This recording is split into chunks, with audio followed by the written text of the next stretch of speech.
pouvez même téléphoner si vous voulez. Non. C'est un petit côté sympa également.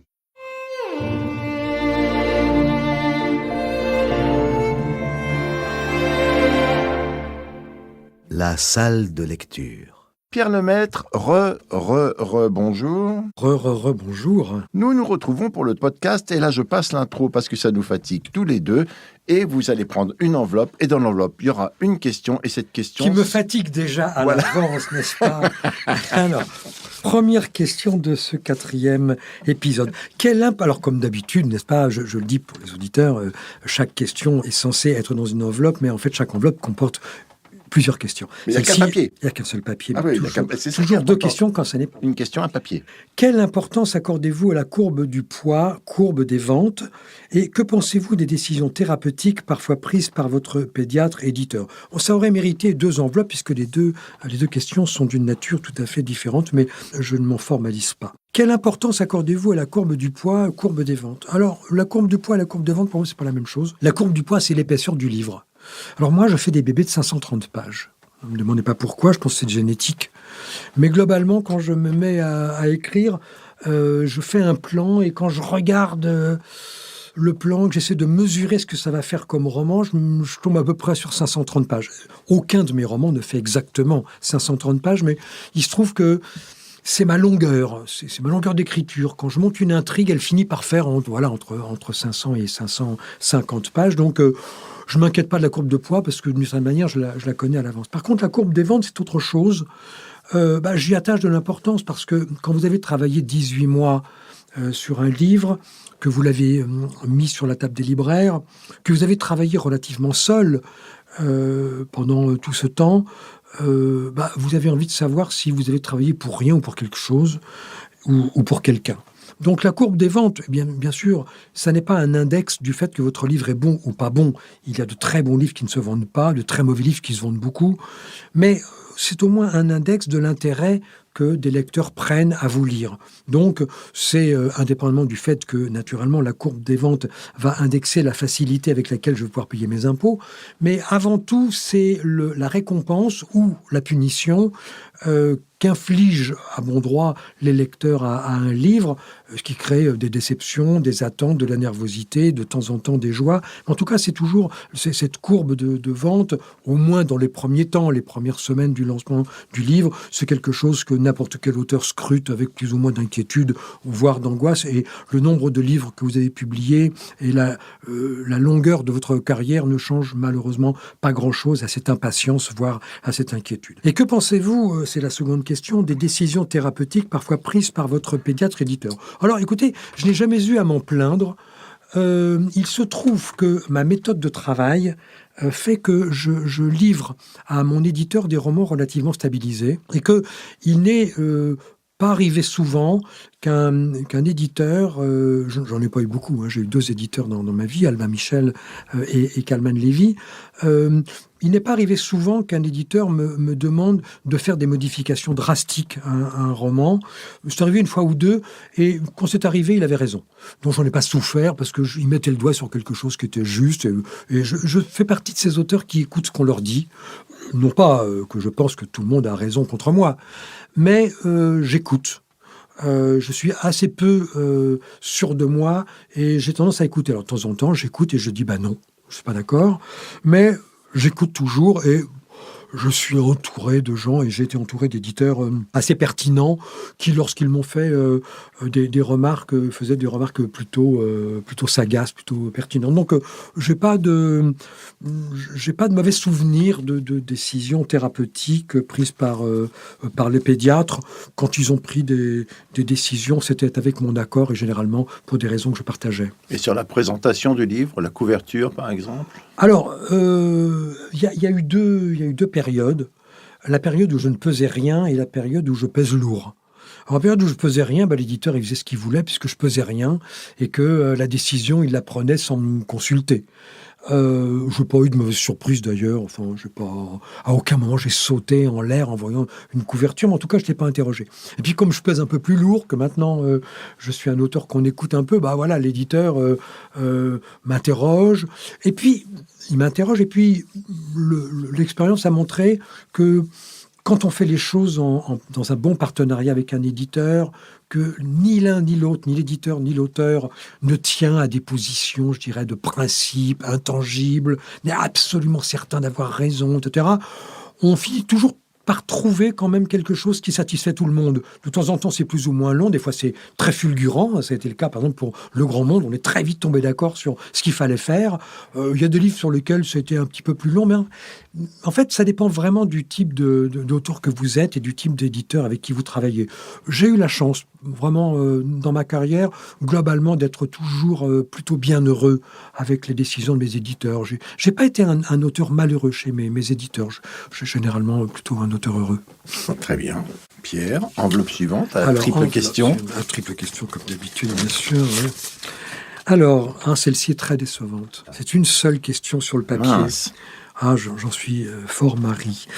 Dans notre contexte de métaphore bébé-livre, à quoi ressemblerait une césarienne ? Comme vous avez dit au début, dans notre premier épisode, je crois qu'il n'y avait jamais eu d'accouchement par césarienne. Je suis un peu tombé à côté, mais bon. Non, il n'y en a jamais eu, mais la question ne me demande pas si j'en ai eu, mais à quoi ça ressemblerait ? Ça ressemblerait à un moment où l'éditeur dit à l'auteur « ça suffit, ça suffit ». La première idée qui me vient, c'est celle de Marcel Proust, qui n'a pas cessé toute sa vie de corriger.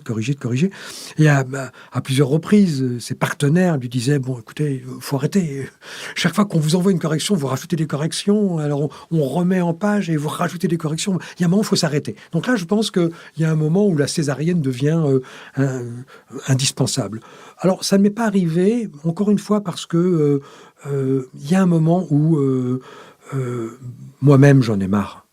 J'ai travaillé 18 mois sur un livre, je l'ai corrigé, recorrigé, recorrigé. C'est passé par des avis de lecteurs autour de moi. C'est passé par l'avis pertinent de mon éditrice chez Calman Lévy.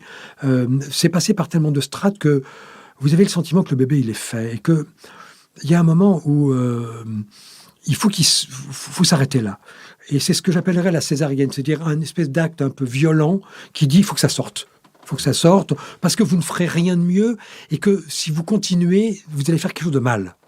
Alors moi, ça ne m'est pas arrivé, mais c'est comme ça que j'imagine le scénario de la césarienne pour filer la métaphore. Est-ce que ça fait vraiment plaisir, toutes ces visites, ces photos, cette avalanche de signes amicaux au moment où on met son livre au monde ? Alors oui, mon cher Vincent, ouais, ça fait vraiment plaisir. Alors, ça dépend des moments et ça dépend des livres. Mais moi, pour l'instant, j'ai eu la chance d'avoir des visites bien heureuses. Mais c'est vrai que si tous les éditeurs sont des critiques qui vous disent « Vraiment, ce livre est à chier. C'est vraiment un très, très mauvais livre. Qu'est-ce que c'est que cet auteur ?» etc. Bon, là, évidemment, le plaisir se transforme en déplaisir. Mais... pour l'instant, les visites ont été... voilà, je pense aux 2 derniers romans de cette tétralogie, Le Grand Monde et Le Silence et la colère. Pour l'instant, les visites ont été bienveillantes, les critiques ont été plutôt bienveillants. On m'envoie plutôt des courriers aimables. Et quand je rencontre les gens en librairie, ils ont l'air d'être plutôt contents de leur lecture. Donc voilà, ça se passe de manière plutôt amicale. Mais la vie n'est pas faite que de ces moments-là. Et il y a eu dans le passé des moments plus difficiles où les critiques ont été moins généreuses, moins bienveillantes, et il y en aura d'autres dans l'avenir, je ne me fais pas d'illusions. La vie d'un auteur est ainsi faite que bon livre, mauvais livre, bon accueil, mauvais accueil, rien n'est prévisible, il faut toujours s'attendre au pire. Oui, mais dans cette question merveilleuse, il y avait quand même l'idée également qu'il y a peut-être un moment après l'accouchement où on a envie d'être seul. Vous venez de mettre votre livre au monde, vous voyez toute cette agitation, vous avez envie d'être seul face à tout ça ? Non, c'est à la sortie de la clinique, ça. À la sortie de la clinique. Et en fait, pendant que vous êtes à la clinique, c'est le moment de la promotion. Vous faites des interviews, vous allez en librairie, etc. Ça dure, selon le livre, ça dure 1 mois, 2 mois, 3 mois. Puis au bout de 3 mois, vous en avez marre. Vous avez envie de rentrer à la maison. Vous avez envie de quitter la clinique, voilà, vous avez dit à peu près sur ce bébé tout ce que vous aviez à dire, on l'a photographié sous toutes les coutures, vous avez expliqué comment vous l'aviez fait, vous l'avez exhibé, vous avez fait des photos avec le bébé, tout ça. Bon, au bout d'un moment, vous en avez marre et vous avez envie de rentrer à la maison. Voilà. Donc là, il y a un vrai moment où on a envie de solitude. Votre métier, c'est de faire des livres et pas faire de la promo, pas faire de la promotion. Mon métier, c'est pas de faire des conférences ou de répondre à des interviews, fût-ce à un podcast. Mon métier, c'est de faire des livres. Alors, vous répondez à un podcast, vous faites votre travail, vous essayez d'expliquer ce que vous faites, votre métier, vous essayez de dialoguer, au fond, avec les gens pour qui vous écrivez. Puis, il y a un moment où vous avez dit ce que vous aviez envie de dire, où finalement, il ne servira plus à grand-chose de continuer de parler de ce livre et il vaut mieux rentrer à la maison pour commencer le suivant ou pour le poursuivre. Notez bien qu'avec un podcast comme celui-là, comme on ne parle pas spécifiquement de votre livre, il peut marcher pour tous les autres, donc vous ne serez pas obligé de le refaire. Oui, c'est une très bonne nouvelle. Ah, c'est pas mal. C'est une très très bonne nouvelle. Quand je vois la qualité de vos questions, c'est même une excellente nouvelle. J'espère que tout le monde aura souri de notre jeu. Alors, à propos du nom de votre livre, a-t-il été choisi juste après la naissance ou avant et par qui ? Est-ce que vous êtes allé fouiller dans les noms des livres préférés des Français ou les plus usités ? Alors, la deuxième question, c'est non, évidemment. Pour la première question, alors, ça dépend des livres. Il y a des livres pour lesquels vous avez le nom en cours de route. Je ne l'ai jamais, je réfléchis en même temps que je vous parle, je ne l'ai jamais avant. Mais je peux l'avoir très tôt, en cours de route. Par exemple, pour Au revoir là-haut, il m'est venu, j'avais écrit une 20aine de pages, j'avais le titre. Bon. Et puis, il y en a d'autres qui ont eu un nom pendant toute la période de grossesse. Et puis, une fois qu'il accouche, vous dites « Ah, mince, le prénom ne lui va pas ». Voilà. Alors là, vous réfléchissez souvent avec l'éditeur. C'était le cas d'ailleurs pour Le Grand Monde.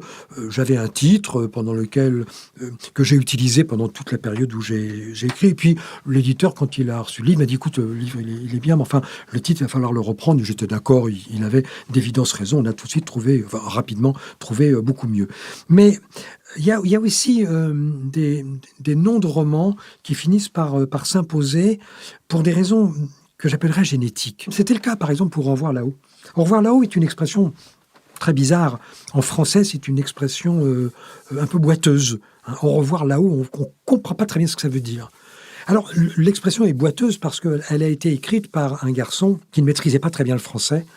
C'est une expression qui a été employée dans une lettre qu'un jeune homme de 20 ans écrit à sa fiancée la veille du jour où il va être exécuté. On est en 1918-1919. Il va être exécuté pour insubordination et sera réhabilité en 1921. C'est vraiment dire qu'il est mort pour rien. Et ce garçon écrit donc la veille de son exécution à sa fiancée. Et on sent bien que c'est un garçon, je ne sais pas ce qu'il faisait dans la vie, mais on sent bien qu'il parle un français assez rudimentaire. Mais ça était extraordinairement touchante. Et il a cette expression, il dit et au revoir là-haut, ma chère épouse, où j'espère que Dieu nous réunira. Et c'était, même dans sa maladresse, et surtout peut-être dans sa maladresse, elle était cette expression troublante et magnifiquement poétique. Et quand j'ai lu cette lettre, j'ai tout de suite su que ce serait le titre du livre. Alors donc, j'écris le livre, on l'appelle comme ça en France. L'éditeur me dit, bon, le livre Au revoir là-haut, ouais, bon, je sais pas, est-ce que c'est un bon titre ? Il n'était pas emballé, bon, finalement, on le garde. Puis alors après, il part en traduction. Alors, c'est un livre qui a été traduit dans beaucoup de langues. Et alors, assez régulièrement, les éditeurs m'écrivaient pour me dire « Écoutez, dans notre langue, ça ne marche pas bien. » Alors, je disais « Écoutez, mettez autre chose, quoi. Hein » Alors là, il y a eu deux catégories d'éditeurs. Il y a ceux qui ont trouvé autre chose, généralement pas formidable. Pas formidable. Et puis, il y a ceux, le plus nombreux, qui sont revenus vers moi en me disant « Écoutez, finalement, on n'a pas trouvé mieux. Et donc, on va traduire dans notre langue « Au revoir là-haut ». Et à tout cela, j'ai répondu, mais je sais pourquoi vous n'y arrivez pas. Parce que le bébé, il s'appelle comme ça. C'est son nom. Et vous ne pouvez pas le changer comme ça. Et si vous le changez, vous allez trouver un nom qui ne lui ira pas. Et de fait, c'est le cas. Dans certaines langues, il porte un autre nom. Et je trouve que c'est pas très réussi. Vous voyez, en néerlandais, ça s'appelle Le Monument. En français, ça donne rien, quoi. En anglais, ça s'appelle La Grande Arnaque, qui est ridicule, Donc, en fait, soit ça marche pas bien, soit c'est un peu ridicule, et parfois les deux. Et en fait, ceux qui s'en tirent le mieux, c'est ceux qui, même de manière maladroite, en espagnol, en catalan, en italien, on l'ont traduit à peu près tel qu'il est, et qui conserve une certaine maladresse qui est d'une certaine manière sa marque de fabrique, cette maladresse. Et là, quand on décide d'appeler Au revoir là-haut, la grande arnaque, là, vous n'avez rien à dire, ça se passe comme ça et c'est tout? Si, je peux dire, mais vous savez, il faut choisir ses guerres, il faut choisir ses batailles. Si vous bataillez sur tout ce qui vous déplaît, vous n'arrêterez pas. Vous allez vous épuiser. Alors, vous dites, écoutez, je suis d'accord, pas d'accord, voilà ce que j'en pense. Et puis, c'est le problème de la traduction. En fait, il y a une règle dans le Tao qui dit, pour tenir, il faut lâcher. Pour tenir, il faut lâcher. C'est le chêne et le roseau. C'est-à-dire, si vous vous arc-boutez contre toutes les difficultés, vous allez être déraciné. Donc, à un moment, il faut ployer, il faut plier, parce que c'est la seule manière de rester debout et de rester vivant. Donc, moi, quand l'éditeur me dit ça va s'appeler The Great Swindle, je lui dis écoute, je pense que tu devrais relire le livre. Ce n'est pas un roman de Chandler, c'est un roman de Pierre Lemaitre. Ce n'est pas un roman noir, c'est un roman picaresque. C'est pas bon. Alors, il a eu envie de l'appeler comme ça. Bon, au bout d'un moment, je dis voilà, c'est bon. Mais je pense que c'est une erreur. Je pense que c'est une erreur. Mais voilà, encore une fois, il faut choisir ses batailles. Il ne faut pas s'épuiser. On n'y arrive jamais. Très bien. Il nous reste 3 enveloppes, Pierre, et pas tellement de temps, mais on va tout faire. Enfin, alors, c'est facile. J'ai 3 enveloppes, je vais répondre par oui ou par non. Ah, pas question. Est-ce que les gens qui vous parlent de votre livre nouveau-né prennent des voix débiles comme pour les bébés? Non. Si. Non. Si, de temps en temps, si. Non, mes lecteurs sont des gens plutôt intelligents, plutôt mesurés, plutôt adultes. Et en fait, non. Est-ce qu'on vous apporte des cadeaux de naissance? Alors oui, on m'apporte des cadeaux de naissance, ça arrive. Alors, à quoi je pense comme ça? Je pense au Japon, par exemple. J'ai un livre qui était traduit au Japon, qui s'appelle Alex, et qui était un énorme succès au Japon. Et quand je suis allé là-bas faire une tournée, il y avait beaucoup de lectrices, assez peu de lecteurs, beaucoup de lectrices, et beaucoup d'entre elles venaient avec une petite enveloppe, avec un petit truc. Alors je pense que c'est très culturel, très très japonais. Venaient avec un petit geste, c'était petit origami, un petit objet, une petite carte, enfin, des petites choses. C'était plutôt émouvant, d'autant qu'il y en avait vraiment beaucoup. Et ici, ça m'arrive moins maintenant, mais pour Au revoir là-haut, ça a été énorme. Beaucoup de gens venaient avec la photo de leur grand-père, venaient avec un certificat militaire, avec la photocopie d'un journal qui avait été écrit par leur père, leur grand-père dans les tranchées. C'était très émouvant. Ils étaient venus avec un petit objet. Ce petit objet était un lien entre mon livre et leur vie. Et lorsque vous avez réussi, même accidentellement, à tisser un lien avec vos lecteurs et qu'ils vous en remercient de cette manière-là, vous comprenez que vous n'avez pas tout à fait travaillé pour rien. Il y a un équivalent de Sophie la girafe pour Bébé Livre. Alors oui, il y a un peu l'équivalent. C'est une question. Votre héros s'appelle Ducon. Alors moi aussi je m'appelle Monsieur Ducon. Alors pourquoi Monsieur Ducon? Vous voyez, bon, ce village de Schmurtz. Alors je suis né à Schmurtz. Je suis schmurtzien d'origine. Bon alors ça c'est un peu l'équivalent de Bébé Girafe. Vous êtes obligé de vous excuser.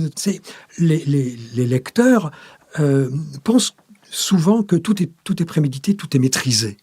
Vous voyez, que le nom d'un personnage, le lieu où il va, que tout ça c'est millimétré, que vous n'avez pas décidé par hasard que c'était Montreuil ou Bobigny.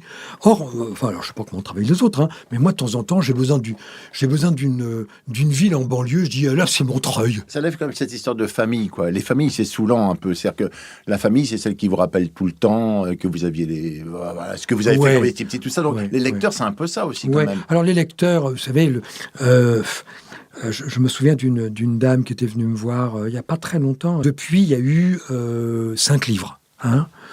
et qui m'a dit « Oh, monsieur le maître, j'achète tout, je lis tous vos livres. Mais pour moi, rien ne vaudra. » Et alors, elle me dit « Rien ne vaudra jamais. Travail soigné. » C'est mon premier livre, il date de 2006. Vous voyez, depuis, j'en ai écrit 15. Alors là, là, quelque chose en vous souffre. Quelque chose en vous souffre. Elle vous dit « mais rien ne vaudra jamais ce livre-là. » Alors vous dites « Mais pourquoi je travaille hein ?» Parce que au fond, si rien ne vaut ce livre-là, rien ne vaudra jamais ça, je peux aussi bien m'arrêter. Vous voyez, bon. Donc ça, c'est un peu démoralisant. Mais avant tout, les lecteurs, par bonheur, nous disent ce qu'ils pensent. Et ce qu'ils pensent est à respecter. Et cette dame, elle était très fidèle, finalement. Elle avait aimé un livre, elle a moins aimé tous les autres, elle les a lus quand même. Chapeau. Et merci. Vous vous retrouvez dans la famille de tous vos lecteurs? Ils vous ressemblent? Non.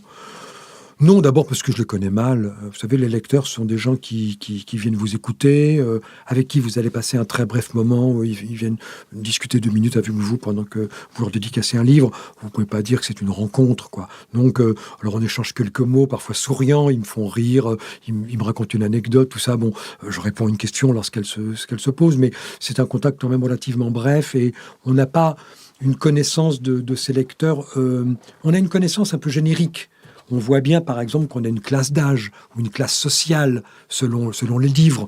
Moi, quand je vais signer, je vous racontais tout à l'heure cette anecdote sur Alex au Japon, je suis quand même frappé, toutes les lectrices ont le même âge, quoi.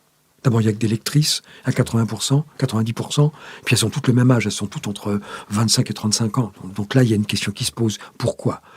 Donc là, vous observez, mais c'est une observation statistique de votre lectorat, c'est pas une connaissance de votre lectorat. Mais pour le reste, non, je les connais pas et je prétendrai pas qu'ils me ressemblent, ce sera pas sympa pour eux. Votre livre vient de naître et votre livre est moche. Ce n'est pas un beau livre. Est-ce que vous l'aimez quand même ? Ben non. Non, le livre dont je vous ai parlé dans un épisode précédent, qui à mon avis est un livre qui a souffert d'un accident génétique, je l'aime pas. Je l'aime pas parce que dans mon arbre généalogique, dans ma bibliographie, il est là et puis il me rappelle que j'ai pas fait un très bon livre et que j'aurais mieux fait de faire autre chose. Non, définitivement, je l'aime pas. Il est là, je ne le renie pas. Je ne le renie pas, parce que je dois être honnête avec le fait que c'est moi qui l'ai fait. Mais bon, c'est pas quelque chose dont je suis spécialement fier. Et bon, il est là, quoi. Il est là. Donc il est là, voilà. Pierre Lemaitre, merci. Merci à vous. Nous allons conclure définitivement, là, pour le coup, cette série de podcasts avec cet épisode, en invitant nos auditeurs à écouter tous les épisodes précédents, s'ils en ont la patience, et si ce n'est déjà fait, mais surtout à découvrir Le silence et la colère aux éditions Calman Lévy. C'était Pierre Lemaitre dans la salle de lecture. Et c'était un plaisir. Merci à vous.